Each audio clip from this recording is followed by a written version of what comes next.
بسم الله الرحمن الرحيم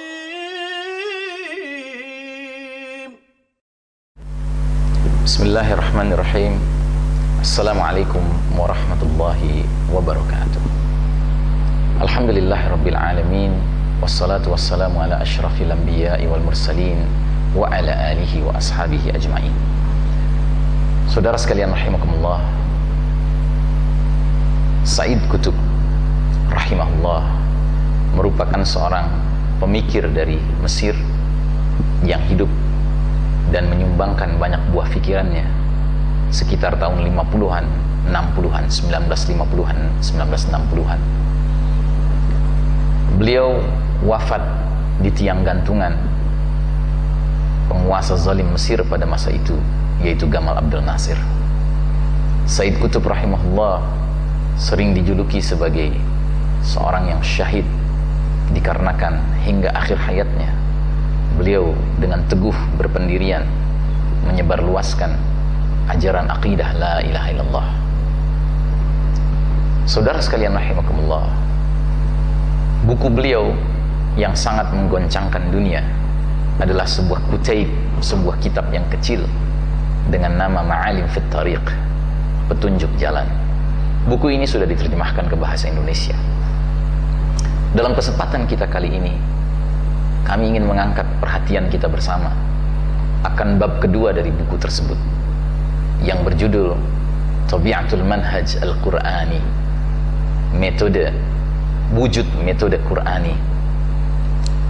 Di dalam bab ini ada sebuah logika yang menarik sekali yang dilontarkan oleh penulis, di mana beliau intinya ingin mengingatkan kita bersama bahwasanya dakwah yang dijalankan Nabi Muhammad SAW dan para sahabat radhiyallahu anhum ajma'in sejak awal adalah dakwah yang memfokuskan diri kepada Al-Quran Al-Makki, Quran atau ayat-ayat Quran yang diturunkan di Mekah. Dan ternyata Al-Quranul Makki ini memiliki fokus perhatian kepada satu perkara, yaitu perkara al-aqidah, perkara keimanan la ilaha illallah. Dan dia bercabang menjadi dua pembahasan, yaitu pembahasan akidah dalam konteks al-ubudiyah, penghambaan manusia kepada Allah Ta'ala, dan yang kedua al-aqidah dalam konteks al-uluhiyah, ketuhanan Allah Subhanahu wa Ta'ala.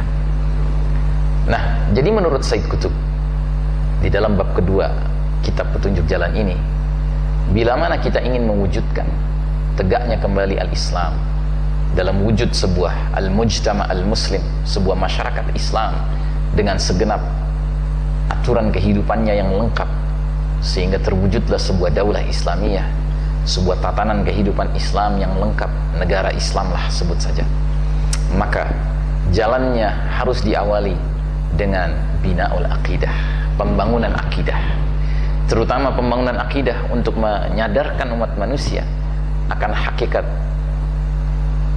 keilahian atau ketuhanan Allah Subhanahu wa Ta'ala di satu sisi, dan yang kedua akan kewajiban al-ubudiyah, penghambaan manusia kepada Allah Ta'ala di lain sisi.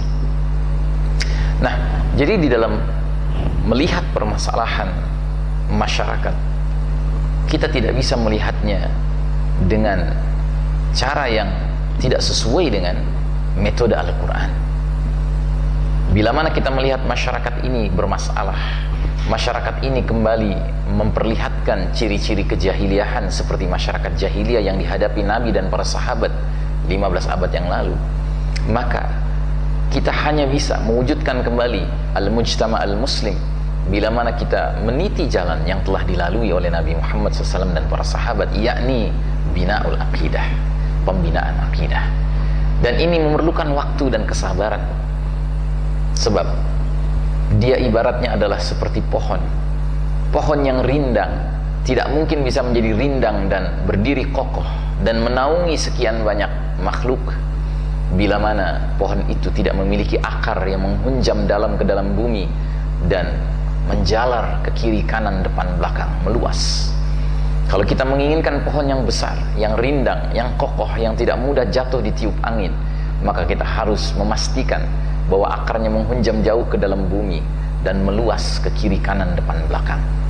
Begitu juga dengan masyarakat Islam.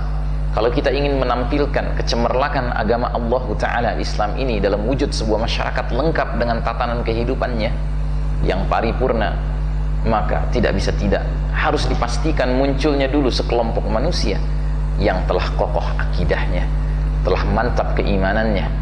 Demikianlah awal mula masyarakat Islam didirikan oleh teladan kita bersama Nabi Muhammad SAW, dan demikian pula lah selamanya di negeri manapun, di zaman kapanpun akan terwujudnya masyarakat Islam, bukan dengan cara yang lainnya. Dan ketika kita berbicara tentang metode Al-Quran di dalam mewujudkan masyarakat Islam ini, kita bukan berbicara dalam konteks teoritis, tetapi kita harus berbicara dalam konteks praktis, realistis. Artinya apa? Artinya pembinaan akidah ini haruslah menjadi sebuah pembinaan di mana orang-orang yang mengalami proses pembinaan itu secara langsung berinteraksi dengan realitas masyarakat jahiliyahnya untuk menampilkan akidah barunya ini, akidah la ilaha illallahnya ini. Dan bila itu yang menjadi semangat, bila itu yang menjadi jalan, bila itu yang menjadi pilihan, maka mereka yang sedang mengalami proses pembinaan ini sejak awal, sejak hari pertama sudah harus memahami adanya konsekuensi, adanya resiko-resiko, adanya ujian demi ujian yang Allah Ta'ala bakal berikan kepada mereka. Tetapi bila mana mereka ingin mewujudkan masyarakat Islam, tetapi dari hari pertama mereka mengelak untuk menghadapi berbagai ujian, cobaan, tantangan, rintangan, maka sesungguhnya itu bukanlah jalan Nabi Muhammad SAW dan bukanlah jalan para sahabat radhiyallahu anhum ajma'in. Nah, maka saudaraku rahimakumullah, bila kita sudah memahami metode Al-Quran dalam mewujudkan masyarakat seperti ini, maka orang-orang yang committed, orang-orang yang menyatakan loyalitasnya kepada aktivitas dakwah Islamiyah akan senantiasa menempuh jalan ini dengan penuh kesabaran. Mereka tidak akan melirik ke jalan-jalan pilihan lainnya. Kenapa? Karena mereka tahu itu bukan jalannya. Bahkan Nabi Muhammad SAW sempat ditawari oleh para penguasa, para pemimpin musyrikin untuk memilih jalan yang lain, di mana mereka kemudian datang kepada Nabi dan menawarkan, "Ya Muhammad, bila engkau dan para pengikutmu tidak mau berhenti berdakwah juga, sudahlah, bagaimana kalau kami tawarkan kunci Ka'bah bagi engkau?" Saudaraku, kunci Ka'bah, apa itu maknanya? Kunci Ka'bah maknanya adalah orang yang memegangnya adalah penguasa tertinggi di kota Mekah.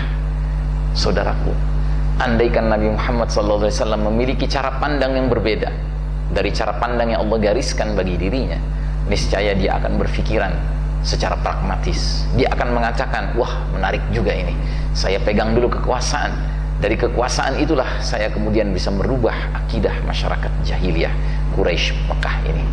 Tapi saudaraku, itu bukan jalan yang dia tempuh. Kenapa? Karena Allah Ta'ala tidak menghendaki bahwasanya manusia akhirnya menerima akidah la ilaha illallah, akidah tauhid ini dengan embel-embel. Ada jabatan orang yang menawarkannya, ada jabatan orang yang mengajak mereka kepadanya. Tetapi bila mana yang mengajaknya tidak memiliki embel-embel apapun, maka orang-orang yang mengikutinya adalah orang-orang yang penuh keikhlasan, orang-orang yang tidak lagi bisa diiming-imingi dengan kepentingan-kepentingan dunia. Mereka hanya punya satu kepentingan, yaitu kepentingan sesuai dengan janji Nabi Muhammad SAW kepada mereka, bahwa bila mana mereka mau berkorban, berjuang bersama-sama, semua harta dan jiwa mereka serahkan di jalan la ilaha illallah ini. Kata Nabi SAW, mau'idukumul jannah, janji bagi kalian adalah syurga. Saudaraku rahimakumullah, kalau orang sudah menjadikan syurga sebagai cita-cita tertingginya, maka semua tawaran-tawaran kepentingan duniawi lainnya menjadi tidak bermakna barang sedikit pun. Aqulu qawli hadza fastaghfirullah li wa lakum, billahi taufiq wal hidayah, al'afu minkum, uhibbukum fillah, wassalamu alaikum warahmatullahi wabarakatuh.